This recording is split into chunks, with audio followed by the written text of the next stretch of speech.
প্রিয় দর্শক আসসালামু আলাইকুম। আমন্ত্রণ জানাচ্ছি ফেসটক বিডিতে। দর্শক ইসির নতুন একটা বিতর্কিত সিদ্ধান্ত এসেছে। সেটা হচ্ছে ভোট কেন্দ্রের ৪০০ গজের ভিতরে মোবাইল ফোন বা কোনো ক্যামেরা ব্যবহার করা যাবে না। এখন মোবাইল ফোন কেন ব্যবহার করা যাবে না? এটা নিয়ে মহা একটা বিতর্ক শুরু হয়েছে। এটা আসলে বিতর্ক হওয়ারও কথা। কারণ আপনি, আমি, আমরা আসলে কেউ চাই না যে মোবাইল ফোন ব্যবহার করা যাবে না। এটা আমরা কেউই চাই না। আমরা সবাই চাই যে মোবাইল ফোন ব্যবহার করেই ভোট কেন্দ্রের আশপাশে যেতে বা ভোট কেন্দ্রে ভোট দিতে যেতে চাই। আমরা আসলে সবাই মোবাইল ফোন নিয়েই ভোট কেন্দ্রে যেতে চাই।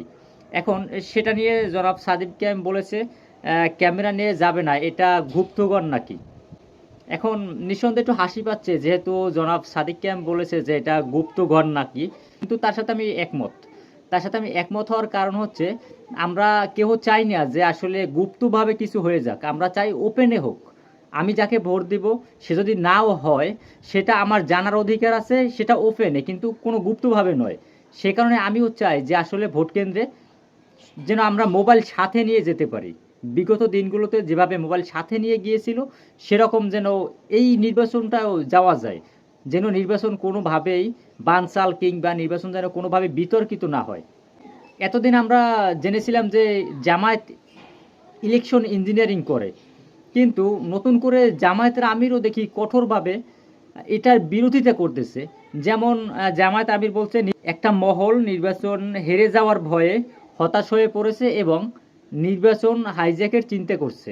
এবং এই মোবাইল ফোন ব্যবহার নিয়ে নাহিদ ইসলাম বলছে আগামীকাল নির্বাচন কমিশন ঘেরাও করা হবে, অর্থাৎ আগামীকাল নির্বাচন কমিশন ঘেরাও করার হুঁশিয়ারি দিয়েছে নাহিদ ইসলাম যদি তাদের দাবি না মানা হয়। তাদের দাবি হচ্ছে কি?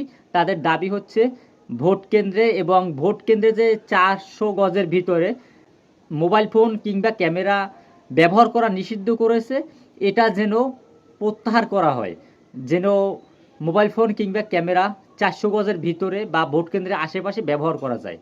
জনাব সাদিক ক্যাম বলেছে তরুণরা ইনসাফের পক্ষে অবস্থান নিয়েছে এবং আরও বলেছে এমন নেতা বানাবেন না যে আপনাদের রেখে চলে যায়।